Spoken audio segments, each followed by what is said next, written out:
Welcome, everybody. Thank you for taking the time to join us tonight to share a little bit of mindfulness and to make you aware of what is going to be going on over the next 6 weeks with your children. My name is Sherry-Lynne Kirshner, and to my left on my screen is Joni Russell, who we work together to teach mindfulness and have been working together for, I think, over 20 years now. It's been a long time.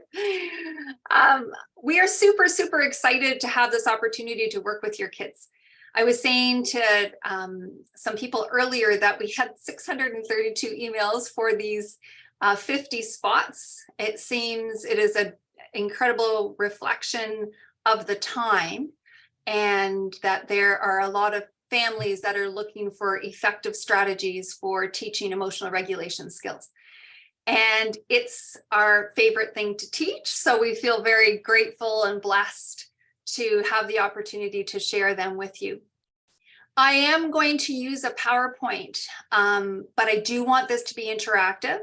So at any time, if you would like to say something, please share. Please share. I always find we have done a lot of presentations, a lot of teaching, and when we walk away, we always find that there is so much wisdom in the group, and with every group, we always say we learn so much. So please, if you have a question, I'm sure somebody else will probably have the same question.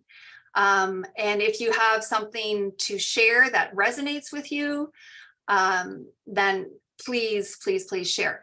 If you would feel more comfortable sharing in the chat, you can share privately to Joni and I, like if you have a specific question, and Joni will keep a look on that.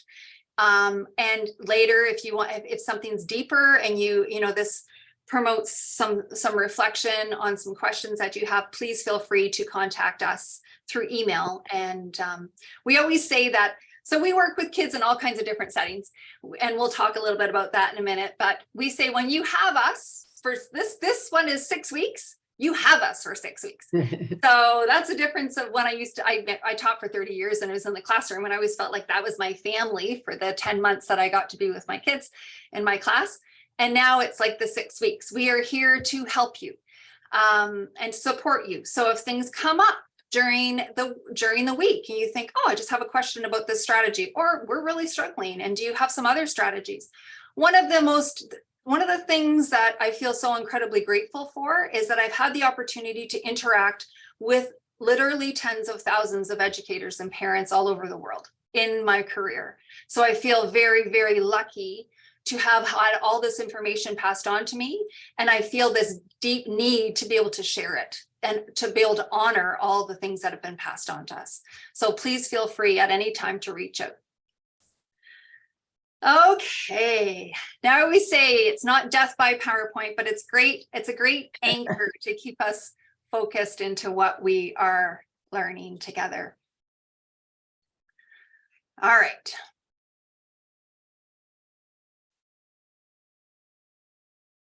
I'm just going to check in.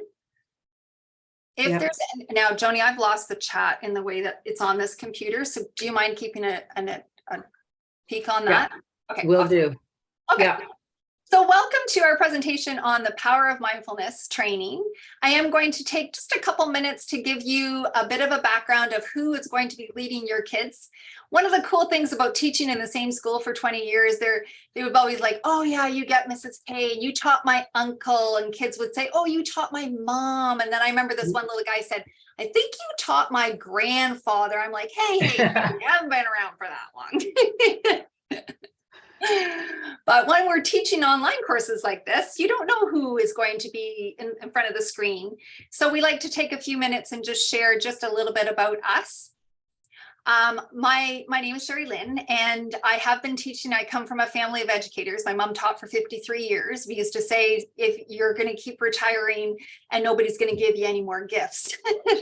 But my family is teachers. I taught for 30 years, every grade from JK to grade 10. And I also owned a summer camp and an outdoor recreation center. And through that, I met Joan Russell, and I'm going to introduce her in a couple minutes and just give her an opportunity to share with you her background. In those 30 years, the last 15 years, my training with kids really focused on mindfulness. My actual job at the very end was to teach mindfulness and emotional self-regulation skills to kids from JK to grade 8. That was my job. I am a yoga teacher. I teach kids yoga. I live on a farm, and we breed Great Danes, we have chickens and way too many rabbits and goats. And we have integrated mindfulness training, taken all of the work that we've done with mindfulness, and you'll see pictures of it over the last 15 years. And we have really used animals a lot recently. And this is where my work with Joni has really blossomed. We do work with families. We work with kids that are really struggling, that struggle with ADHD, FASD, daily challenges. And we use animals because they're so incredible to bring kids to the present moment. We take our rabbits to schools, and we teach kids to become more in touch with their emotions. And we also do some compassion training, some empathy training, some attentiveness training. This is the third year now, Joni, that we've taught this course. We also teach a course for Health Nexus that's completely sponsored, where it's mindfulness with horses for a group. We just did the first session a while ago, where it's like a 5.5 hour session where kids come and learn mindfulness training, but using horses. We also use rabbits and Joni's farm animals at Circular Ranch. But basically the premise is that we are teaching self-awareness. We are teaching emotional regulation skills in all kinds of different ways. My family lives all over the world, so I've had the opportunity to learn in different cultures. I taught in China for a while and in Indonesia, and bring mindfulness training and questions about mindfulness. What is the best way to teach awareness and self-regulation skills to kids in those different cultures? So feel super blessed. Now that I'm retired I retired just before the pandemic started, like actually the February before the pandemic. We had a great big party. I don't even know why it happened that way. And then the pandemic hit. So it was very strange. But I've been out since then, and my focus has been teaching kids online and in person at schools or at Circular Ranch, where Joni lives, self-regulation skills on how to deal with anxiety, how to be kinder to themselves, how to deal with big emotions like grief, and which strategies or tools are the best to teach these important skills. Mm-hmm. So that's a bit about me. I'm going to share with you now. I'm going to turn this over to Joan Russell, my partner in crime in this work that we're doing. And you can see her in the bottom right-hand corner at Circular with our incredible mindful mentors there that we work with. So go ahead, Joan. Yes, well, again, hello, everybody. And really, it's just so awesome to have everybody joining us tonight. And I am full-time at Circular Ranch, and being our family-owned and operated business for 58 years. And animals are one of the main features, animals and outdoor and nature. And to piggyback with really all that Cher has been saying with the mindfulness and the tools and just the beautiful learning that children, adults can learn through animals, the horses, the rabbits, the farm animals, has just been a really just enlightening to be able to see the growth that happens with the development of working with the animals at the ranch and outdoors. And really the tools to develop to really work and learn and create and teach with the children has just been very fulfilling to see how they can really grow when they put these tools to practice. Really, yeah. Thank you so much, Joni. Okay, so now you know who we are, and you'll see us each week and hear the way that we work with kids. I've never met a kid that I haven't resonated with. I mean, there are some kids that are just such great teachers. I learned so much about myself. And then there are ones that you think, oh my gosh, I can't believe that kid still remembers my name, or I still remember that kid's name. I just feel so incredibly grateful with every child that we get to work with. It is really a privilege to be able to work with your children. So we're going to ask, and we're going to spend the next few minutes. We are not going to be talking this whole time. We are going to be sharing our program, and we're going to be talking about the basis of mindfulness training, because I know in our group we have a huge range of exposure and experience with one person who is an actual mindfulness teacher, right through to someone that wrote on their form that I just heard this is buzzword and it really works, and I'd like to learn more about it. So what I'm curious to ask is, what is mindfulness to you in this moment? What is mindfulness to you in this moment? And how might you think it would benefit your child? Now, you're more than welcome to answer in the chat, or we would love to hear your beautiful voices. What is mindfulness to you in this moment, and how might it benefit your child? Okay, Victoria. Hi, I know how to use the hand. Great. Mindfulness to me is being just aware of yourself and being mindful of others and how you interact with them and they interact with you. Okay, the idea of awareness. And I'm sorry, my brain is tired, so I don't remember what the other question was. How might it benefit your child getting formal mindfulness training? Oh, it is going to benefit them, hopefully 100%, because kids need to learn how to interact with each other in all different situations. And they are lacking that skill over the last 3 years because they weren't exposed to situations. And now we're at different ages. So I think they all need this. Thank you. Thank you very much. Thank you for sharing that. And I see here that Lisa is saying the ability to acknowledge someone else's feelings and respond accordingly. We're going to do some work with compassion and empathy and this awareness of when working with other people, being in the present moment. Yes. I don't know if you worked with older kids also. I have a 13 in grade 8 who has also been dealing with a lot of loss. She lost her best friend, 3 cousins, 3 uncles, and her grandmother since the pandemic started. Mm-hmm. And we see, Joni and I do work with teenagers, and we definitely see when we start working with teenagers, there is that element of trust that needs to be built, and how important it is, if we want people to be vulnerable and share what's really going on inside them, to create this presence, this trusting, safe space in order to be able to share. And it's always such a privilege when they're sharing. The wonderful thing about using animals is it breaks the ice, and we will be bringing some of the animals to class. We're going to ask the kids on the 3rd night to bring if they do have a pet, to bring it to class. And we will see the effect of animals on working with bigger emotions. Managing emotions to be able to interact successfully in a variety of settings, emotional regulation, focusing on the present moment and how your body is reacting. We're going to talk a lot about body awareness. We're going to do, with the little ones, we always start off with mindful movement. So you will see me jumping all over the screen. We do some yoga. I'm hoping to learn how to help my daughter to regulate better, including myself. And I have anxiety as well, and we find it hard to do myself. Definitely join the club.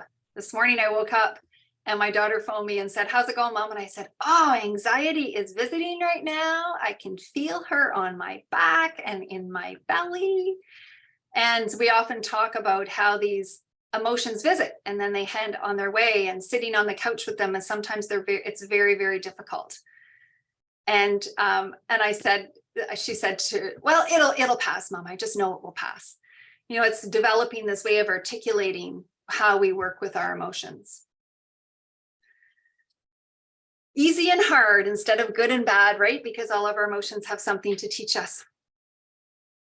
Anybody else? What is mindfulness to you in this moment, and how might it benefit your child? We always say to the kids, there is no right or wrong answer. That's the wonderful thing about mindfulness, right? It's not the content, it's the awareness.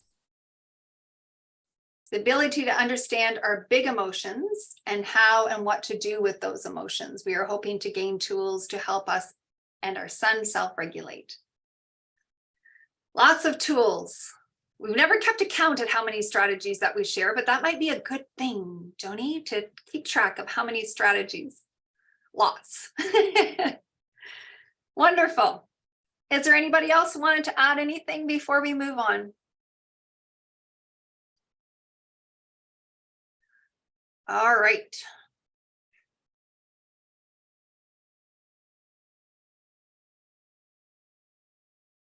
So we're going to share a practice.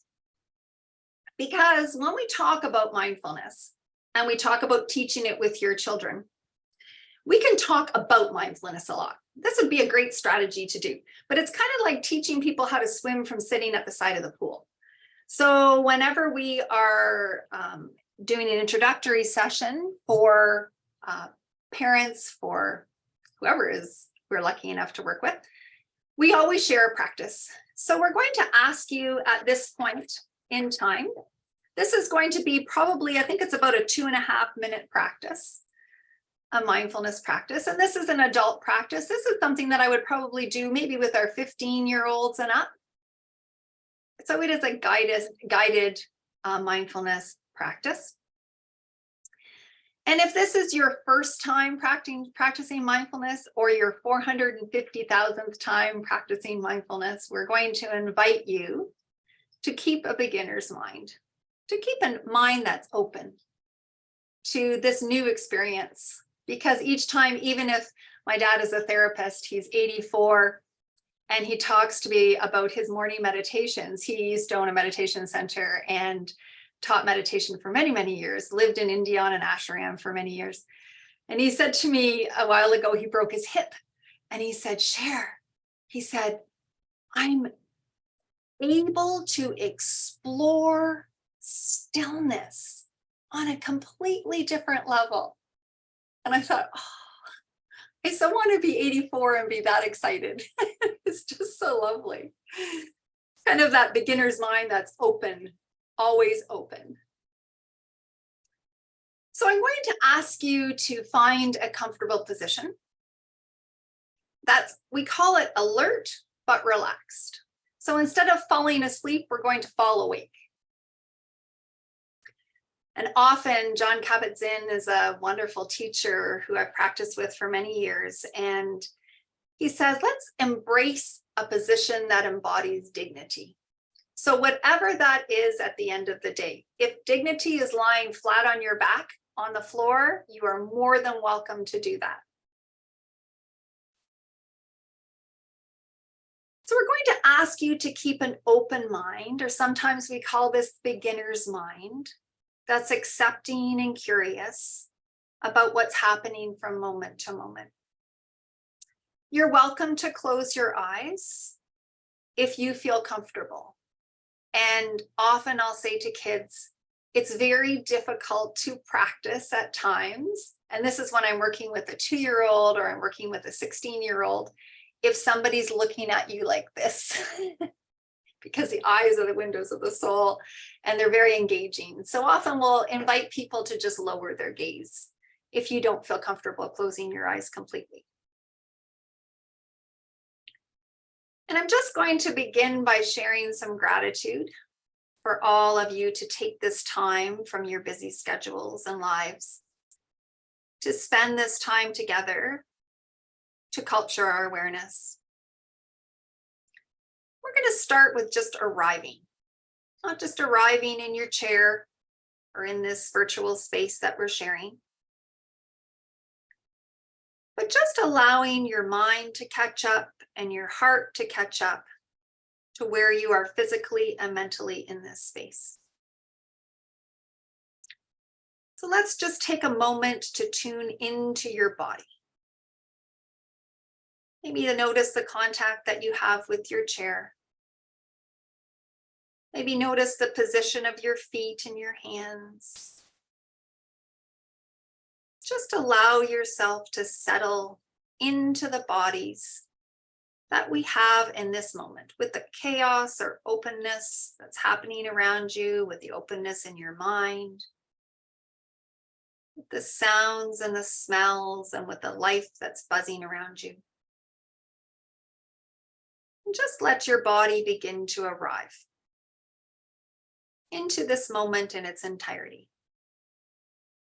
Not worrying about how you're going to take this back to your life outside this room, just enjoying this moment as it is. Because fundamentally, we know that mindfulness is a simple concept. Its power lies in its practice and its applications. Often we hear that mindfulness can mean paying attention in a particular way on purpose in the present moment and without judgment. And we know that this kind of attention nurtures great awareness, clarity, and acceptance of the present moment. And we can right now deepen our breath. Just take a deep breath and focus on it as it enters and exits our body. And by this simple movement, we see that our mind returns to the present moment. So tracking our breath as an anchor can be called a mindfulness practice. And the practice is always the same. We focus our attention on the breath. Our mind wanders, as it's sure to do. This is just the nature of the mind. We're not a bad meditator. This is just what the mind does. And we notice that the mind has wandered. And we gently, always with kindness and compassion, we redirect the attention back to our breath. We focus on the inhale and the exhale. Practice like breath awareness can wake us up to the fact that our lives unfold only in moments. And if we're not fully present for many of these moments, we may not only miss what is most valuable in our lives, but also fail to realize the richness and depths of our possibility for growth and transformation. We can learn to shift difficult emotions. We have the power to do that when we are aware. And we can see how mindfulness can provide a simple but powerful route for getting ourselves unstuck and back into touch with our own wisdom and our own vitality. And for the last few moments, it's just a way to take charge of the direction and quality of our own lives, including relationships with our family, our relationship to work and to the larger world and planet, but most importantly, our relationship with ourselves and our children. This movement is gentle, appreciative, and nurturing, and is often referred, as we'll say to your kids, we call it heartfulness. So before we conclude and just take a moment to return to your breath, if you find your mind has wandered and started thinking, just follow your inhale and your exhale. And before we open our eyes, just take a moment to send a kind thought of appreciation to yourself. Show some gratitude for taking the time to share this practice. And when you feel it is complete for you, allowing the windows of your eyes to open and come back into this space.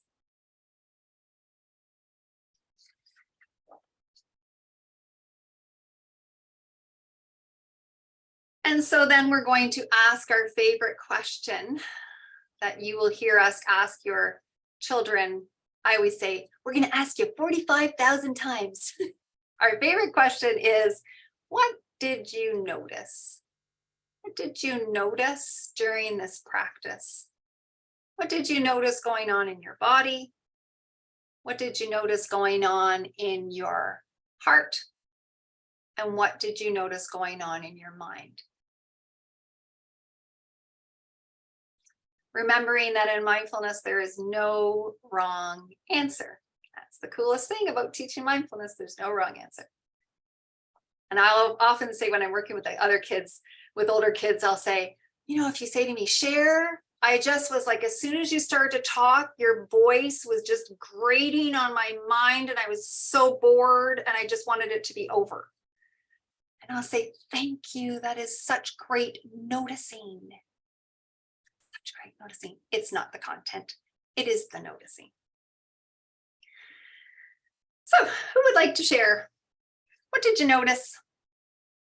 Peace. Calmness. My eyes started to water and I was yawning. Did anybody notice they're tired? Of when I work with parents, it's like, oh, I'm so tired. Or often if I'll work with teens, I'll say, did anybody notice pain in their body? And I think it's like, yeah, just notice, felt calm and noticed my heartbeat. Really wanted a glass of water after.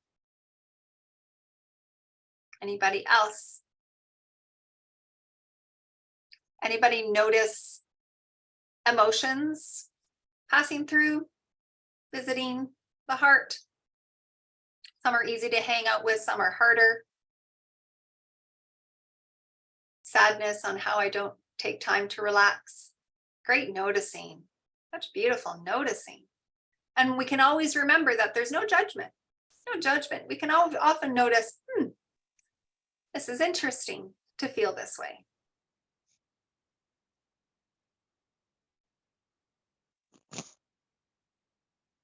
One says it's so hard to just be like this.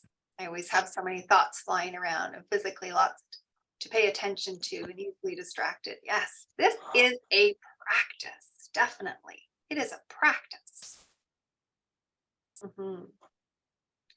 Does anybody notice thoughts in their mind like, oh my gosh, I wonder when she's going to teach us something about what our kids are going to learn?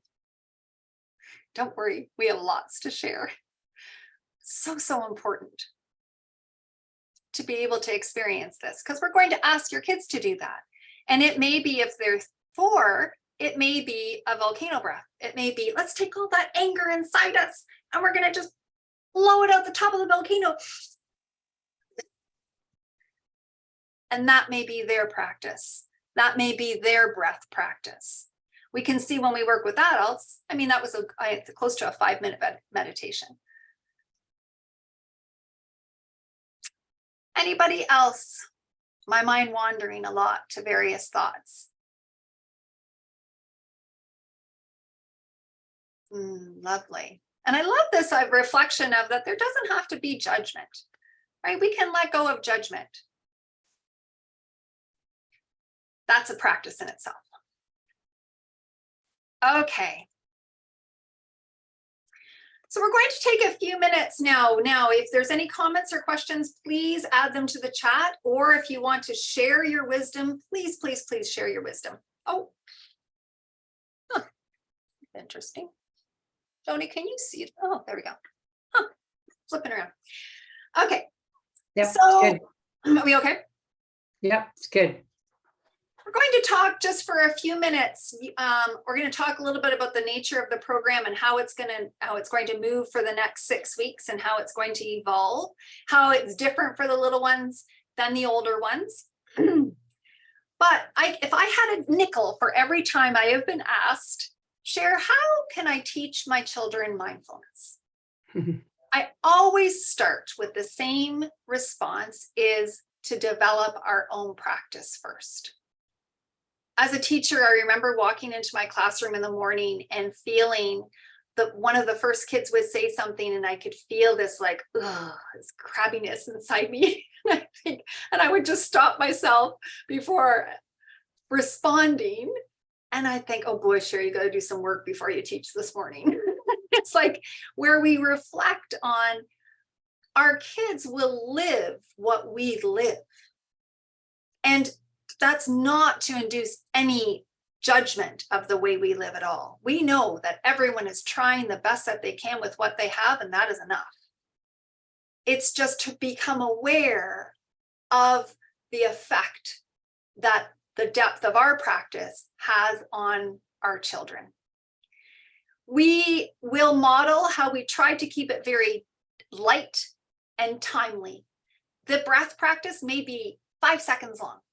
These are not big mindfulness lessons at all. When I used to teach mindfulness to kids on Rotary, I would see them for 15 minutes or 20 minutes. That was it, because it's a lot to ask people to focus. We're teaching kids how to pay attention, and it's a lot. And we're going to talk about what happens in the brain when we do this.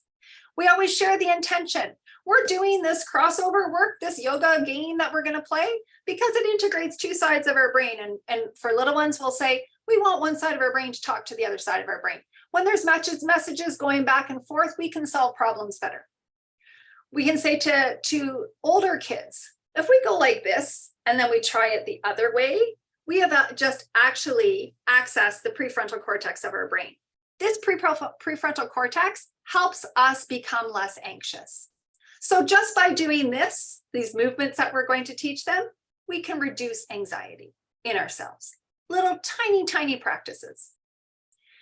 We're going to talk a little bit about creating a special spot for kids to practice over the next 6 weeks. We call it a peace corner, but it's a spot where they can go to culture the neural pathways in their brain. And it may be to go and take a peace bottle that we're going to make together and shake it when they're frustrated and take 3 Zen bunny breaths to help them calm down. It may be a spot that they never go when they're upset, but they go when they're calm to create those pathways in their brain. And we're going to give you a special section of the resource guide on mindful tools that you can make at home. And then the thing that Joni reminded me, it again and again and again, it's the practice. It's the power of the practice. We often say when we have kids for our 4-week session or an 8-week session out of the ranch, we say, you know what, when you go home, sweethearts, I would rather you practice for 1 minute every day than 7 minutes the night before you come and see us again. It's the practice every day. And for little ones, it can be 5 breaths. That can be their practice. Because we're remembering that the power is in the noticing, not in the content of what they're saying. So now we're going to share exactly what we do. You'll see what we do each night, but we also, over years and years, have really seen that there is an intentional way of teaching emotional awareness skills. We always start out with the body. We always start out, even when we work with adults, teenagers, little tiny ones, 2 and 3-year-olds, we always start out with some type of movement. Now it can be something like, put your hands together as fast as you can, place them on your cheeks. What do you notice? It can be something like that. It can be a yoga pose. It can be a movement that integrates the brain. It can be, when we talk about different parts of the brain, it can be something that will stimulate the cerebellum, this part of their brain, depending on the age. Then we move to breath work. We always do some type of breathing, whether we introduce 2 or 3 breaths. In your resource guide, you'll get all kinds of different ones. We're going to talk about that. We do a quick sensory activity because we know that when a child focuses on their senses, it brings their awareness to the present moment. We'll teach them about the brain, how their brain works, why it responds in the way that it does when they are suffering from grief, when they are frustrated, when they are anxious, or when they feel joy and complete connection with something else. We explain what's going on in their brain. We teach them the power of visualizing for creating their future and how to, we call it chillax, or how to relax.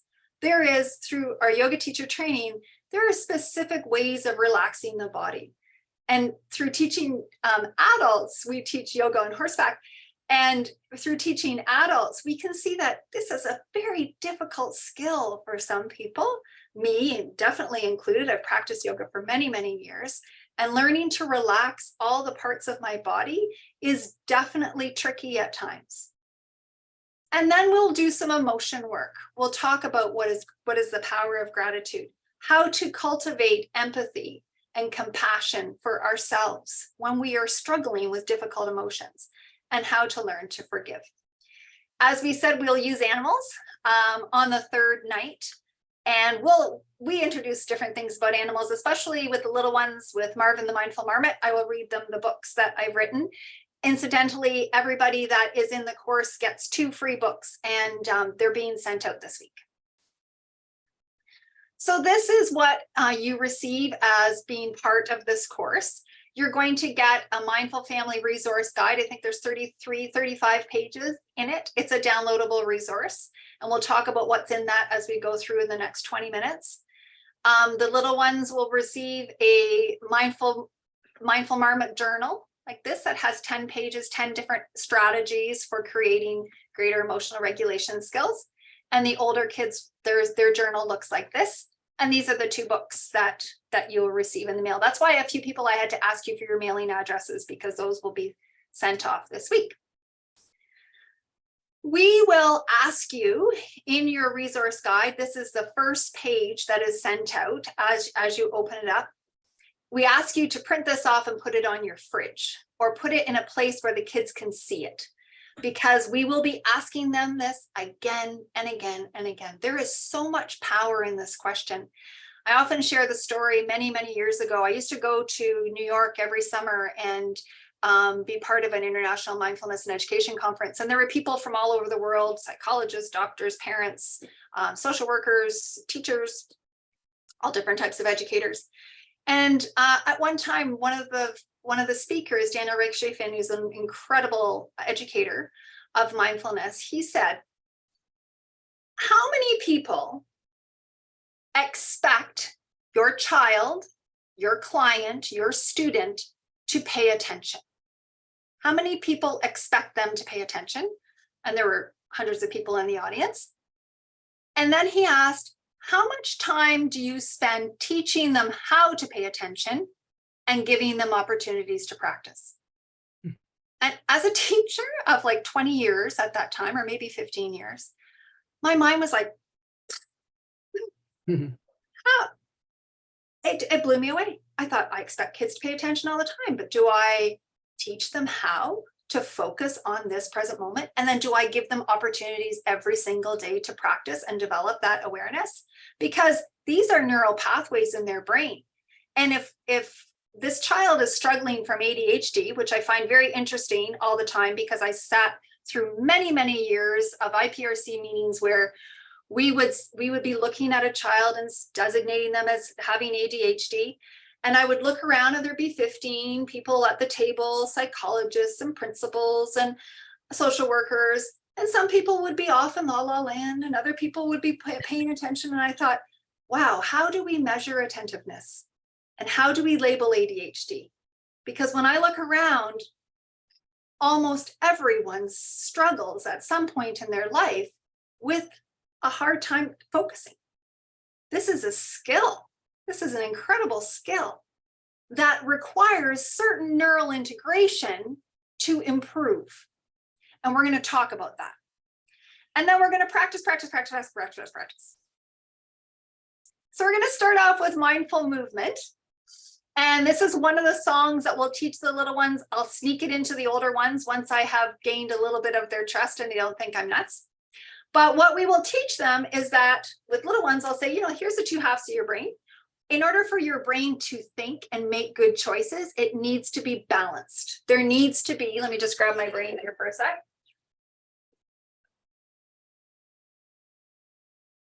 I'll show them and we'll talk about the different parts of the brain and how they react the way that they do. And in order for information with the older ones, I'll say this is the corpus callosum. Let's say this 3 times. In order for information to flow from one side of the brain to the other, so we can access this part of our brain, the prefrontal cortex, and we'll talk about that in a minute, where we make good choices and solve our problems and help ourselves deal with difficult emotions, we can do things in our body to create that. One of the things that we can do, can you see me, Joni? Yeah. One of the things that we can do is we can do what we call a cross crawl. This is why we want our kids to crawl before they walk. So important. It creates all kinds of neural integration. So with little ones, I'll teach them this song. I'll say, I call this song, I Am Smart. And we go, the mindful move, I am smart is a challenge for me and you. Cross over in the front, cross over in the back. watch while we make this switcheroo. And with older kids, I'll say, okay, reach up as far as you can, and now grab something in the air that is really, really bothering you, that ticks you off, and I want you to throw it across the other side of your body. And I'm going to do the same thing on this side, and I'm going to throw it over the other side of the body. And if they are really reluctant to even do that, I'll say, okay, that's okay, sweethearts. Visualize it. We're going to talk about visualization and the power. Your brain doesn't know the difference if you are actually doing it or if you are visualizing it. We'll talk a little bit of how the brain works with that.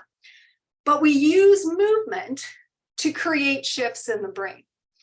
And we will change planes, we'll change tempo, we will do some cross crawl, we'll rock, we'll jump, and we'll balance. Balancing is so, so important for this part of the brain, the cerebellum. All right. In your resource package, there is a game that we will teach your kids and encourage people to play at home. It teaches impulse control. We know that impulse control is so important for emotional regulation. And we know that when we practice simple games like this, and older kids can do it too. I always say with my older kids, I say, find a little kid that you can teach this to, because it's a fun game. And the way it is, it's red light, green light. But we say 1, 2, 3, yoga tree. And when yoga tree is when you just stand with one foot up off the ground, you know, when we start to balance, and we talk about with the older kids, what does it mean to live balance? If I'm asking you to stand on one foot, just stand on one foot, I can say to the kids, show me a big strong tree, a wimpy willow tree, a ninja tree. Hi. Little ones, I can talk about balance. Older kids, I can say, find a spot where you feel balanced, where you feel like there's roots growing down through the bottom of your feet. And then I want you just to live the quality of balance. And what does that look like in your life when you live balance? What's that look like in your parents' lives when they're living balance? There's so much that goes to a little game that looks like this. This is us at Circular Ranch with one of our parent groups with our kids that came for, I think it was an 8-week session at this time. So this is how the game goes. I'm the caller. So whoever in your family is the caller, everybody forms a line. And then it's just like red light, green light. But when I turn around, I'm going to say 1, 2, 3, yoga tree. And everyone has to stand on one foot. Whoever puts their foot down has to take 3 steps back. And it looks like this.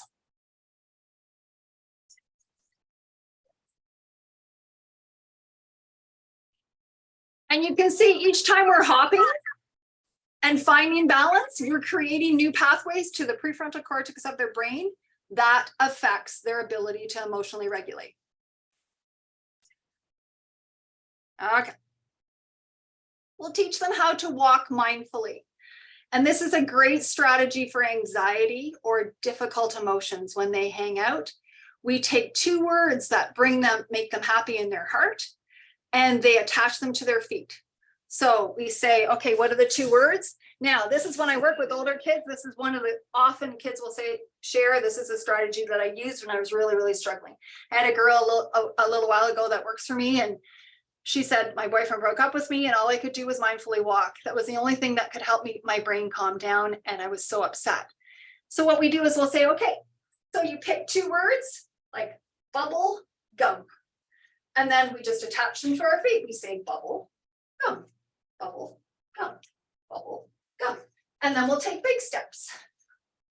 And then we'll hop, bubble, gum, bubble, gum. Or if we're older and we'll cooler, we'll go bubble, gum.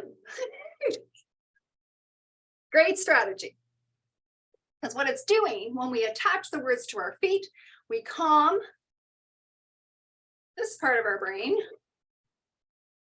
This part right here, it's called the amygdala. The kids will learn it as Amy amygdala, the emotional part of the brain. It's the part of the brain that tries to keep them safe, but it affects their ability to make good decisions. And when it's firing, very, very, very difficult to calm down, to self-regulate. So we want to create pathways to that part of the brain to calm it down, and mindful walking is a great way to do it. We're going to teach your kids all kinds of breath work, all different kinds of breath work. Often older kids will say, I'll say, sweethearts, how many people have a hard time getting to sleep at night? Or do you ever wake up in the middle of the night and you have a hard time getting back to sleep? I'm going to teach you on the double breathing, because when we breathe in for a count and we double the length of our exhale, we stimulate a system inside us that's called the parasympathetic system. Parasympathetic system. It calms our body down. It's the same thing in yoga when we teach this. So anything like this, where we open up our body, stimulates our sympathetic system. If you're crabby, if you're bored, if you're tired, we want to do heart openers. If we're feeling anxious, we want to calm down. We want to put our head down, do peace pose. We'll teach them different things that will do that. But on the double breathing, like we'll practice, we'll say, okay, sweethearts, you're going to inhale for 2, you're going to exhale for 4, and we'll do it together. Inhale, exhale. Inhale for 3, exhale for 6.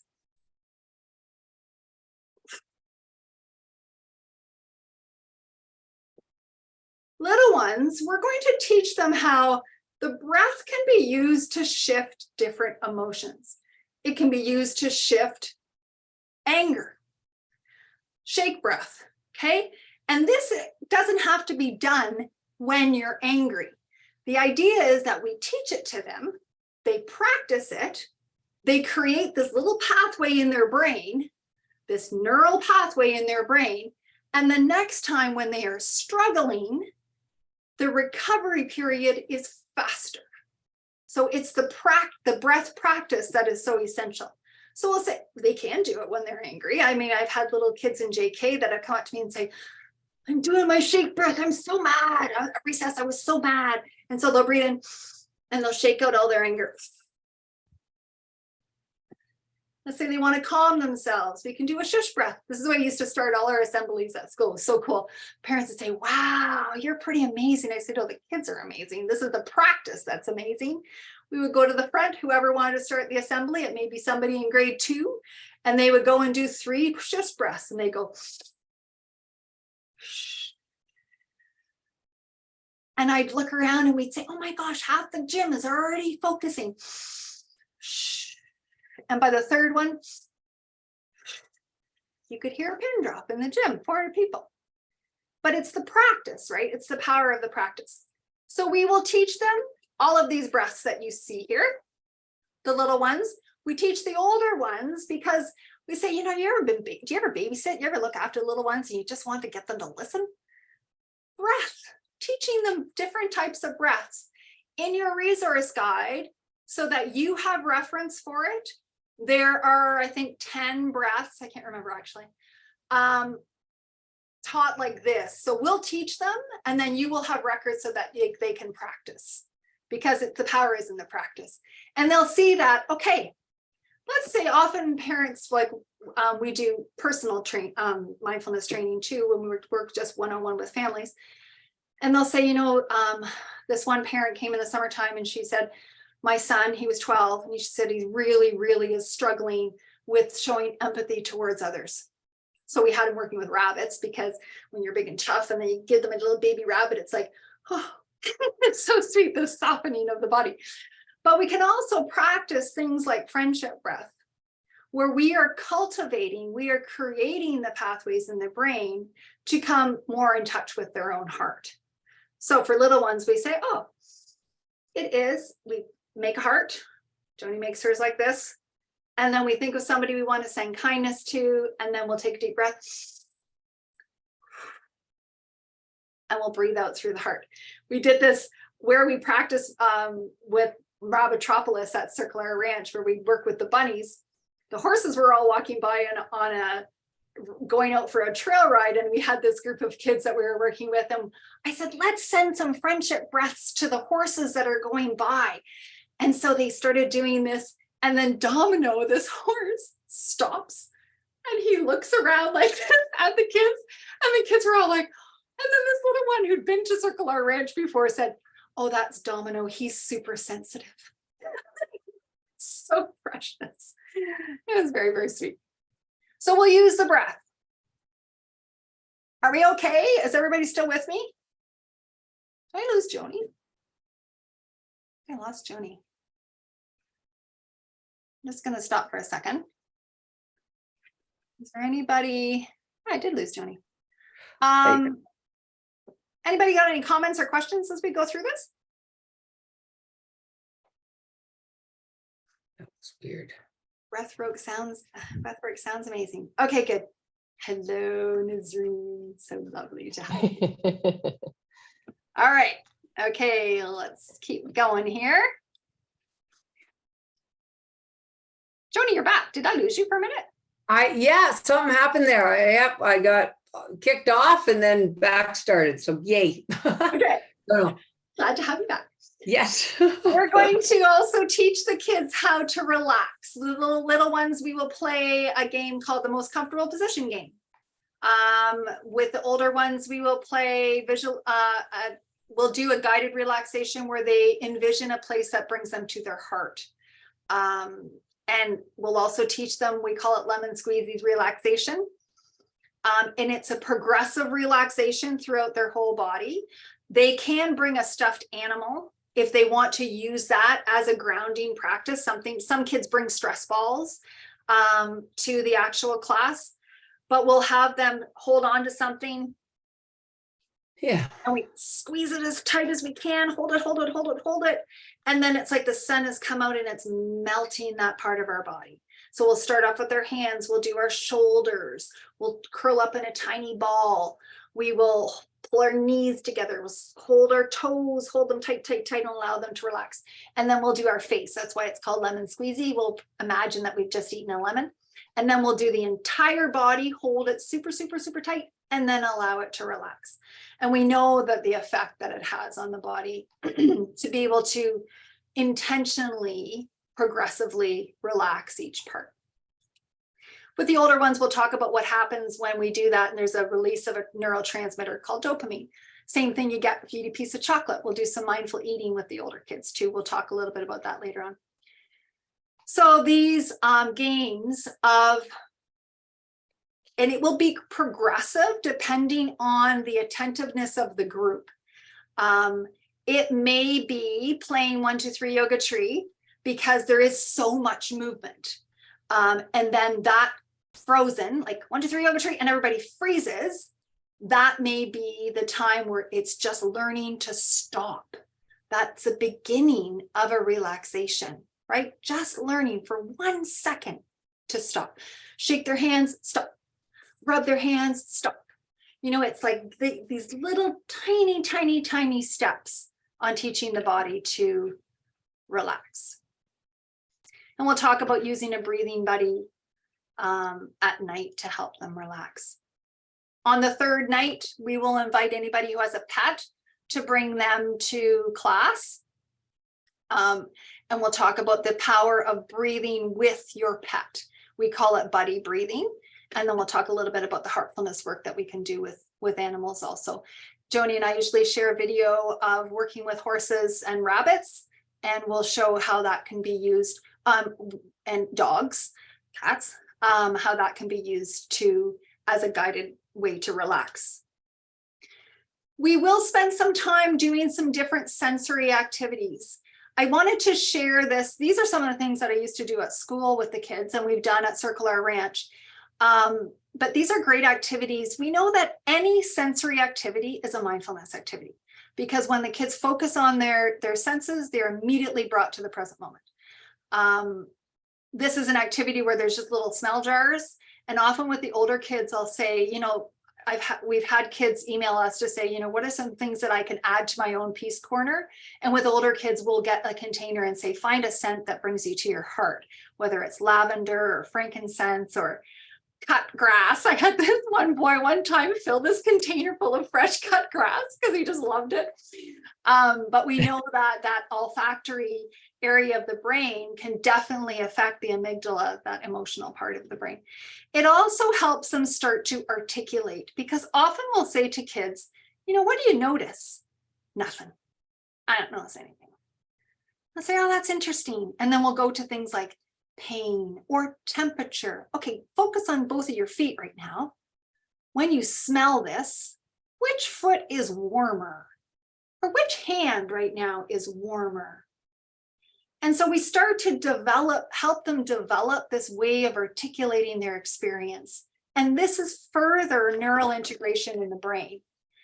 When kids struggle to articulate the experience, it usually speaks to limited neural integration in the brain. So we want to promote that. And we'll say, when I work with kids one-on-one, I'll often say, okay, in your body, in your mind, in your heart, what do you notice right now? And we'll give them any type of experience, any experience, sensory experience, smell this, taste this, look at this. What do you notice? What do you notice? Which emotion is visiting your heart? And then we model. Oh, I noticed when I saw that, it reminded me of this, and I felt my heart was heavy. I felt like there was something heavy on my heart. Or when I smelt this, it burned the hairs inside my nose. So we're articulating these experiences and then giving them this vocabulary. With, I used to host a group of about 350 educators, and we would post this in the classroom, and we'd say, okay, and then we'd bring all of our charts to share the articulation that the kids would use, and then come up with lists of words just so that they were available for kids to be able to reference. One of the things we'll get them to do and we'll do with them is what's called a soundscape.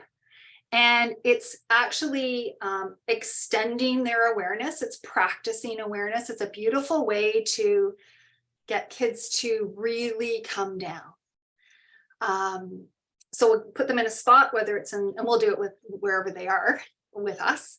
And we'll say, okay, let's just take a deep breath. I'll say to the older kids, allow yourself to like just sink into your chair.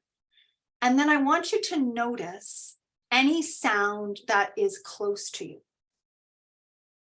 Notice if it's natural or if it's made by a machine. For the older kids, I would say that. For little ones, I'd say, okay, we're going to listen super, super hard. What sounds? Raise your hand as soon as you hear a sound that you hear that's close in the same room as you. And now I want you to stretch your hearing as far as it can go. And we can play this with kids and say, okay, what sounds are in front of you? What sounds are behind you? What sounds are above you? What sounds are to the right of you, to the left of you? And each time they're doing this, they're creating really important neural pathways. I'm not going to spend time doing that. These are other workshops that you can come to. I just want to be mindful of the time. This is one of the activities in the little ones journal.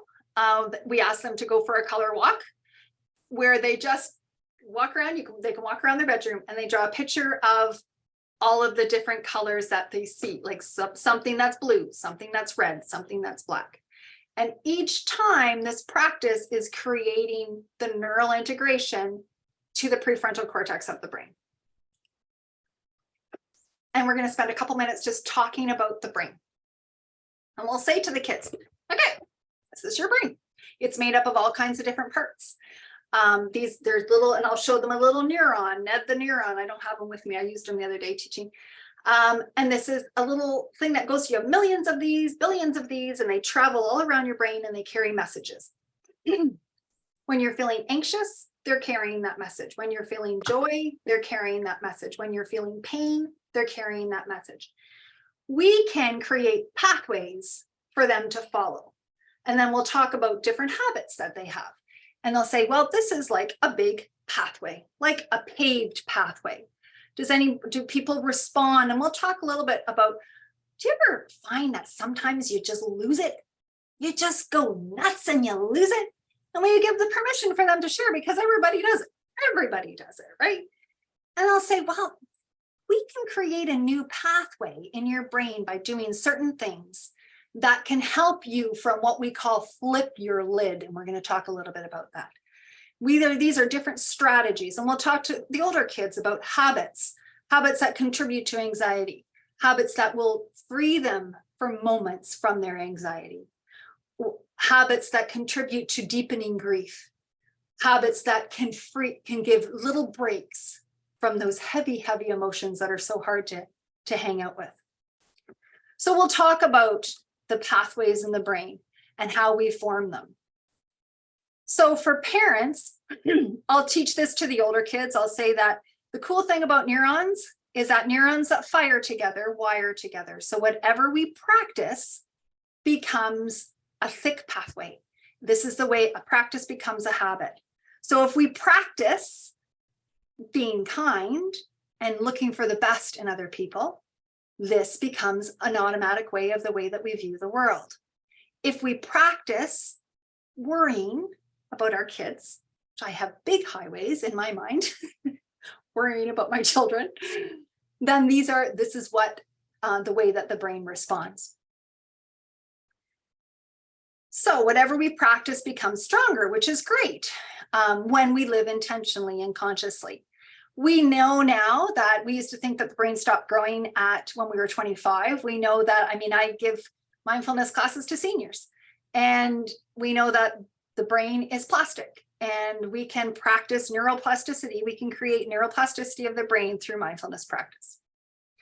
So we will teach the kids this hand model, and I like to spend just a couple minutes teaching it to the parents. We'll say, okay, this is your brain.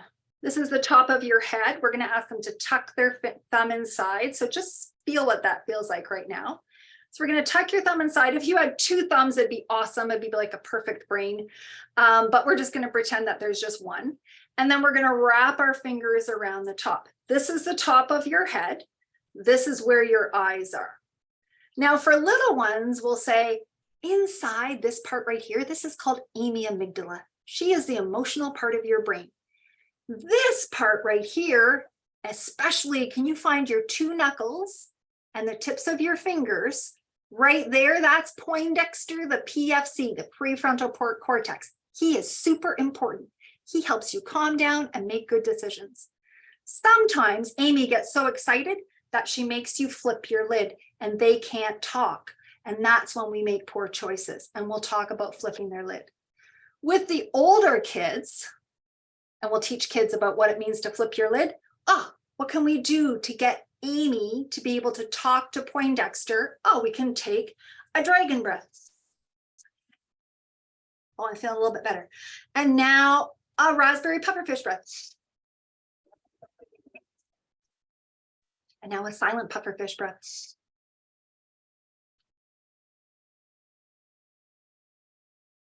Amy is now able to talk to Poindexter, the PFC, and we can make better choices. Little ones, will teach them that. Older ones, will teach them the different parts of the brain. We'll say this is Benny brainstem. These are all your automatic processes of the brain. And then we'll ask the kids, if this is the cortex and we call this the prefrontal cortex, what's the cool part about where this is located? And often the kids will say, sure, it's touching. It's touching the brain stem, all the automatic processes.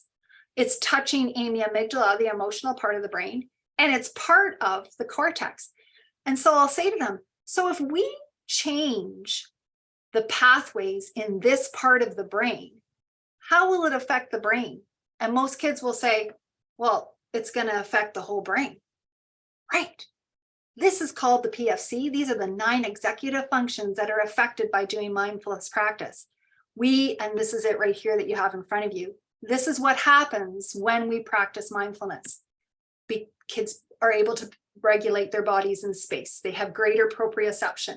One of the things that I used to notice all the time after spending a month on mindfulness practice, I would line my class up to go out and they wouldn't be bumping into each other. It would be like, that was the first thing. They knew where their bodies were in space. They're able to attune their communication to each other. When one of the things that we work on is tonality with the older kids. How can I speak to someone and communicate to them that I care about them? Emotional balance. Response flexibility is the ability to pause and reflect before they respond. Having an empathetic heart. Having insight into the way that we typically react. Modulating our fear. Trusting our gut. Having intuition. And then knowing the difference between right and wrong.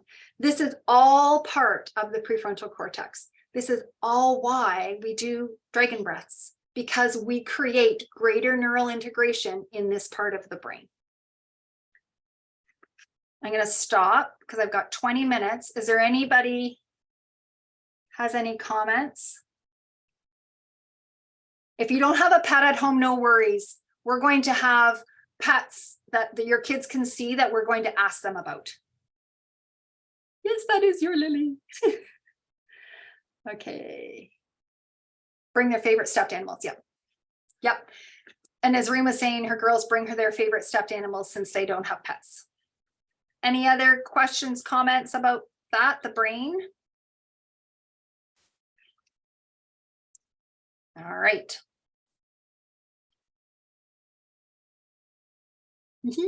Sweetie pie. Then we go into emotional work. We're going to talk a little bit about their emotions and how we can befriend our emotions. These are not that there are easy emotions, there are hard emotions. There's no good and bad emotions. All these emotions teach us something. Some are hard to hang out with. And we'll talk about how we can do an activity like what's called Who's Home. Where is this emotion?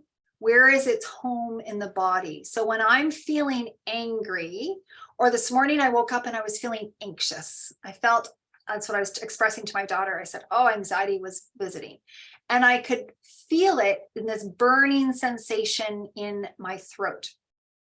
So we will get the kids to practice saying, right now, and for this example, anger is visiting, not I'm angry. Anger is visiting, and they understand how emotions are not us. They pass through us. I can feel my stomach is tight and I am hot. So if my stomach's tight, I'm going to teach them something to release their stomach. If somebody has sore, like I'm working with a family right now where the little girl has a sore stomach a lot. And so there's certain things like twists in yoga. We can do certain types of twists that will release anxiety in the stomach. So what we do is we get them to name the emotion. And this is Daniel Siegel's work at UCLA. He's got some great books there in the resource section of your resource guide. You name it to tame it. You name the emotion to tame the emotion. And what the research shows is just by articulating which emotion is there, already it is affecting the brain to help it move, help it shift. And so you'll see in the guide, it says we will teach the kids how to become a witness of their emotions. So they're not blended. They can say, oh, here comes anger again. Or even if we still have these emotional outbursts, I often, when we work with families, will say, didn't we do this, Joni? Again and again and again, we said, yeah. What's the recovery period like? Yeah. How fast is the recovery? And a parent just recently that we were working with, at the beginning, he was saying, well, it was like days before the child recovered. And one day he came and it was like maybe 5 hours or something, Joni? Yeah. 5 hours and the child was recovering. So we talk about what we can do in that time, because obviously there was a period of struggle and often there's these emotional outbursts. It's that reparation time afterwards where we can spend time teaching them how to heal their heart and to help heal other people's hearts. What can they do to make them feel better? Because I used to say to kids all the time, you know what? Everybody makes mistakes. Everybody. If we don't make mistakes, we're not growing. It's what we do afterwards that shows our character. Afterwards. And we take a look at that recovery period. How can we use these strategies to shorten that recovery period? Yeah.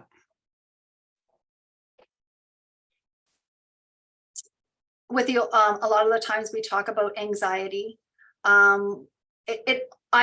have read all of what you sent us, which is so helpful, and that's how we've designed the course. So there's certain things that certain emotions that we'll look at that people have been struggling with, and I noticed that anxiety was one, and we'll talk about how it comes out, like procrastination.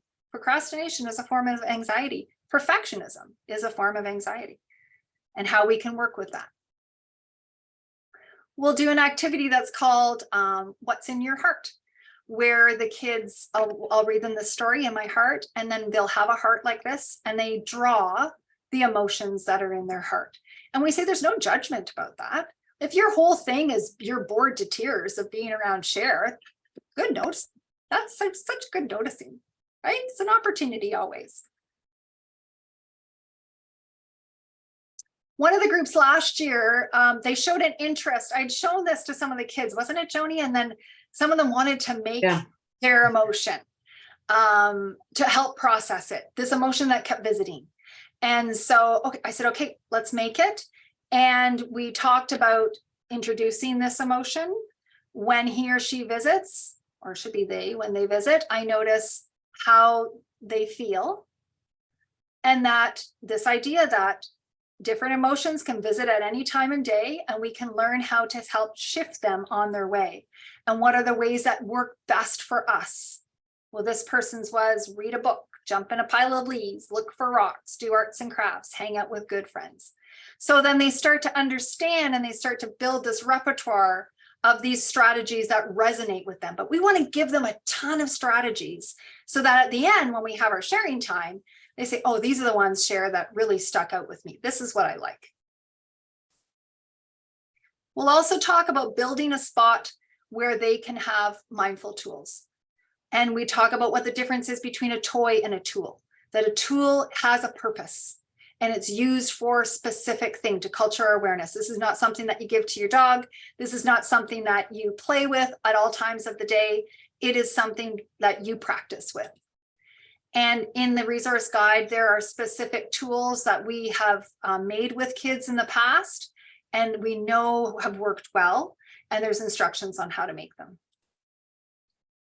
Also in the resource guide, there are 5 or 6 pages of a resource corner where there's kids books, there's websites, there's parent books, and then an explanation of why they would be recommended. And then the very last section of the book is just for parent practice. There's a little note to self of a quote, and then some reflections afterwards to help build your own practice. The last thing we want to talk about are some helpful tips that we have learned over the period of time of sharing mindfulness with kids. And I learned so much. I'm so grateful, so grateful for the kids that I've been blessed to work with, and Joni and I've worked with, because they reiterate this teaching again and again, that any reflection is valid, important, and worthy of gratitude. Any reflection, because it tells us where they are. And if we don't go to judgment or look for an occasion to be offended, I work with teenagers, I always say, that's the first thing we're going to do. We're not going to look for an occasion to be offended, because there's something to learn here, that there's so much value in what is shared. So we don't take anything personally, which is so much easier. When I used to teach teachers, I used to say this all the time. When it's your own kids, it's so hard, it's so difficult. But that's why we're here, right? We don't take things personally because we see your kids for the next 6 weeks. But always to avoid judgment and evaluation. And I watch my own work with my own kids. And I used to go away for retreats in the summertime, and I would come back and I know my kids would go, oh my gosh, she's going to make us do all these exercises, all these things. And to stay away from judgment, to say that, wow, that's really interesting. What I find sometimes, and when I was early on my path of teaching mindfulness, I would often say to kids, oh, that's really good. If some kids say, oh, they're calm, well, then everybody's going to be calm. So you may notice in our classes, Joni will say, oh, tell me more about that. That's really interesting. To try to stay away from evaluative statements. Often 1 minute is enough of practice. And this can be with an 18-year-old, we know ourselves as adults, 1 minute of meditation could be enough. We know that it has an impact on the brain. And we know that these neural pathways grow exponentially, not linearly. So it's like one little tiny moment can have a profound impact on the brain and on the cultured presence. We know that culturing our own field of awareness is our most powerful tool. And what we have learned through our work with animals is that sometimes words are not needed. That's the blessing of working in an animal's field. We've watched horses transform children's grief and anger, Joni? Yep. Such a shift that happens in their field. We always look for the gift to help us grow, no matter what is said. I can think of so many wonderful situations that Jody and I have been, and we looked at each other and went, oh, there's a good gift. We're going to learn lots this time. Feel the field and choose consciously the type and the length of the practice. Feeling the field is just knowing where our kids are in that moment. And maybe the last thing that we know, the last thing they need is a lesson. And maybe it is compassion for both of us, because we are trying the best that we can with what we have, and that is enough. And this is the Course in Miracles research, this book, an incredible book. It says there are only two emotions, love and fear, and anger is projected fear. And I really live my life by that quote. And often when kids are angry, or my own family is angry, I always think, what are they afraid of? What's going on right now where there's fear? And how can I be of service? And it may be just holding space and being present. All right. Questions, clarifications. We're going to end off with an activity that we're hoping that everybody will participate in. But any comments or questions about the actual program that your kids are going to get, or even actual training, the actual mindfulness training?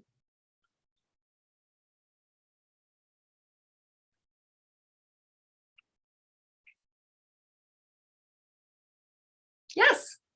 Whitney. I was wondering, because like I have two that are going to be, do they do it in the earlier session that you have that day? How old are they? I got a 4-year-old Atticus, and then I got a 7-year-old Jasper, but Jasper's got autism and he's nonverbal, so he'll probably just listen, but Atticus does speak. Yep, they can come together and you can feel it out. We often say, feel it out for your own family, whether they need their own device. Some families all peek in the same device and it works well. And some families find it best if they're in separate rooms. It's you find what's ever best, but they're both in the first session. Yeah, 5:30. Okay. Thank you. I just wanted to make sure. Yeah, we look forward to spending time with them. Thanks. I hope my kiddo will slow down enough to get this stuff. And we're planting seeds, right? We're planting seeds. I mean, I've given hundreds of workshops to educators and leadership. And I always say, if people leave getting one good idea, if they, from the 6 weeks that we are together, if they learn one strategy, then we have done our job. Because it's a seed. And they hear all of these things, and there may be something come up and years later that go, oh, that's what that crazy lady that was jumping all around the screen, that's what she was talking about. We're just exposing them to all kinds of different strategies that may not resonate right now at all. I remember giving a course, it was years ago, it was a yoga course. And this teenager came up afterwards and he goes, I have not learned anything from you. Nothing. I'm like, wow, you are living a lot of clarity right now. Like, you've got a lot of clarity about that. And we both killed ourselves laughing. I thought, isn't that so interesting? So interesting to say, wow, out of all the things that we've been presented, I haven't learned one thing. And I said, wow, that's pretty amazing. It's like to really, and you might want to reflect about that, but maybe not. And just really to let it go. We're just going to share. The cool thing about when you work with kids, right? They listen to each other and they watch each other and they listen to each other's responses. And I always feel like Joni's and my job is to hold space and throw a few strategies out there. The kids will teach each other and what they say and how they respond. What's Nazarene say? This will be the third time my girls go through this, and honestly is amazing in what they retain. But you're teaching me mindfulness. Your kids teach me mindfulness all the time. Such a blessing, such a blessing. Are we getting the package by mail? The resource package and the 2 mindful journals you'll receive as downloadable resources. And the 2 books, the 2 Mindful Marvin books, you'll receive as a package in the mail. with some little stamps and stuff for the kids to play with. I will read these. So these books, let me give you just a 2-minute background on the books before we share to leave. I wrote the first book, Mindful Marvin, with my grade 4 class many years ago. My kids were saying, Mrs. K, you know, we need a champion of mindfulness. We need some character that the kids will love, that will teach them mindfulness. And so we were learning about habitats, and we talked to my sister out in Vancouver, who is a biologist. We Zoomed her.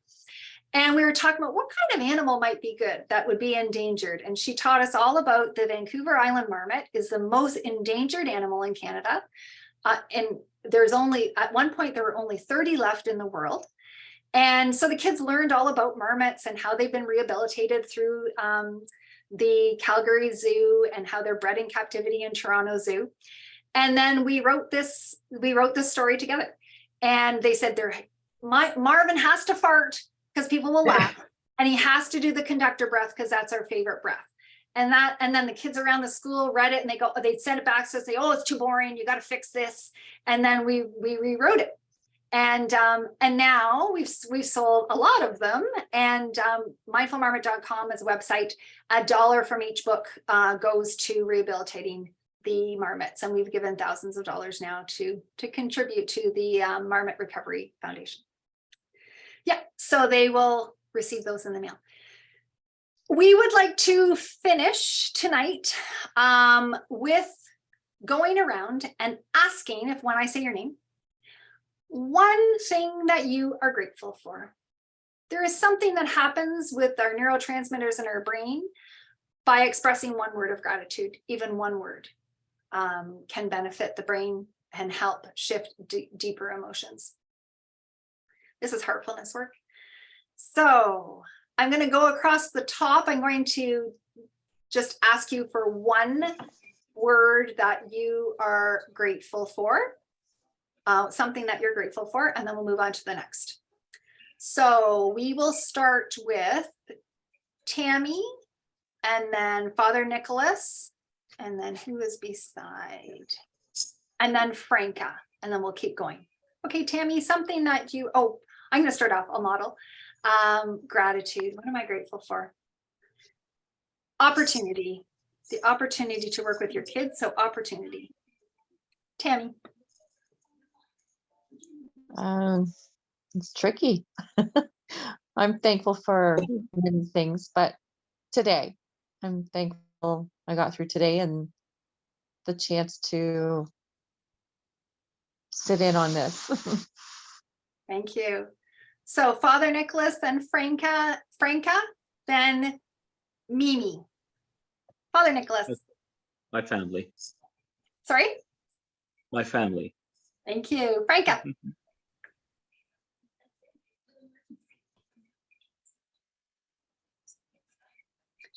Mimi, then Shannon, and Tara.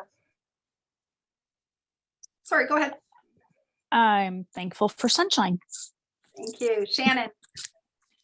Support. Tara, then Joni, then Whitney. I'll get there in just a sec. All good. Oh, we heard you when you said I'll get there. Try her again there, Tara. You just unmute. Sorry about that. No problem. The kindness of strangers. Thank you. Joni, what you grateful for? Community. Whitney, then Nazreen, then Jill.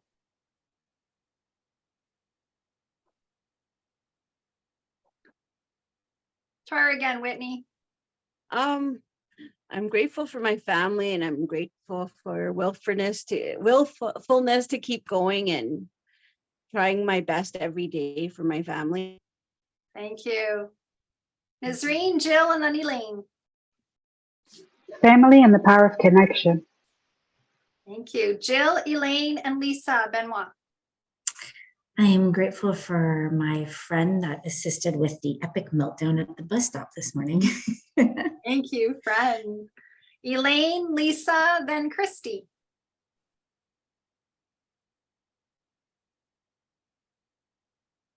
Lisa, then Christy, then Stephanie. I'm thankful for my family's health. Thank you. Christy, Stephanie, and Susan. Christy, I'm grateful for my work friends. Thank you. Stephanie, Susan. I'm grateful for my husband. Thank you. Susan, then Kate, then Heather. I am grateful for my kids. Thank you. Kate, Heather, then Candy. I'm grateful for my faith.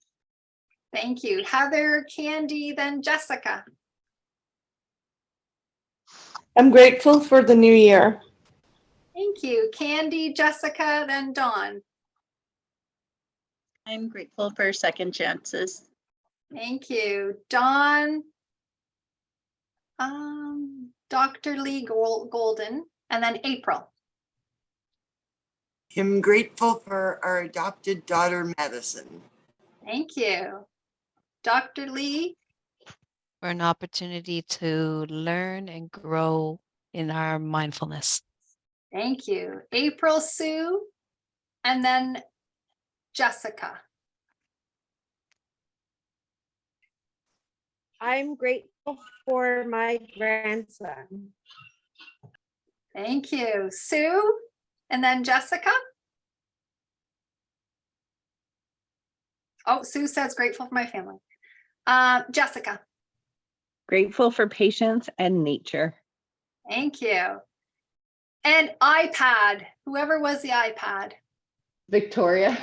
Victoria, sorry, Victoria. It's okay, I got kicked out again. No worries. I'm grateful for my friends and just working away. Thank you. Is there anybody that I missed as I went through that?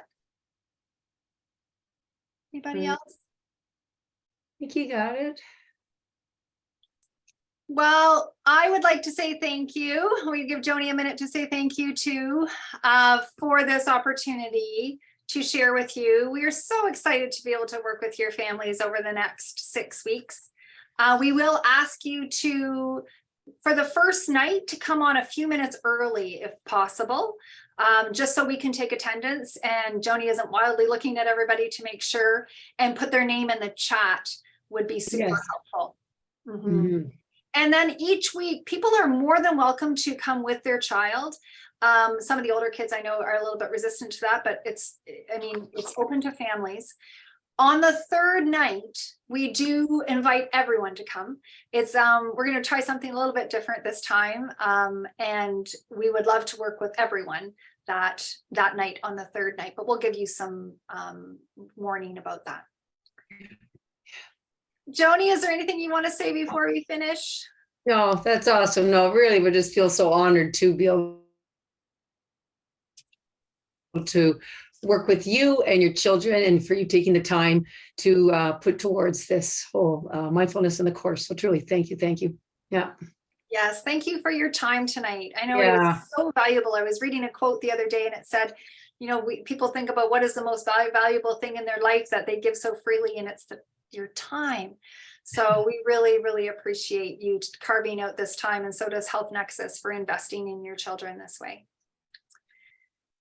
Thank you very much. Can I just say one thing? Yeah. Yeah. I just want to say thank you to the woman who runs Circle Our Ranch, because she does a lot for a lot of families, and I don't know you very well, but she does an amazing job, and I've referred kids to that program, and I'm glad she's still around and still doing what she needs to do, because people need it. So she is absolutely amazing. A treasure. Yes. Wow, thank you. Gives me goosebumps. But yeah, we're all in this together, though. You know, I know, but we really are. Me, I love it. You love it. The kids, the school, the family. Like we are. We're all in this together, and to feel that support is really wonderful. Yeah. But if there isn't people like you, it wouldn't be around. So thank you for existing and still being here. So. I feel that same way. Joni is an incredibly special person. I'm so blessed. We're so blessed to be able to have her as part of this course. Okay, have a good night. Have a great night. Thank you very much, everyone. Take care. Yeah.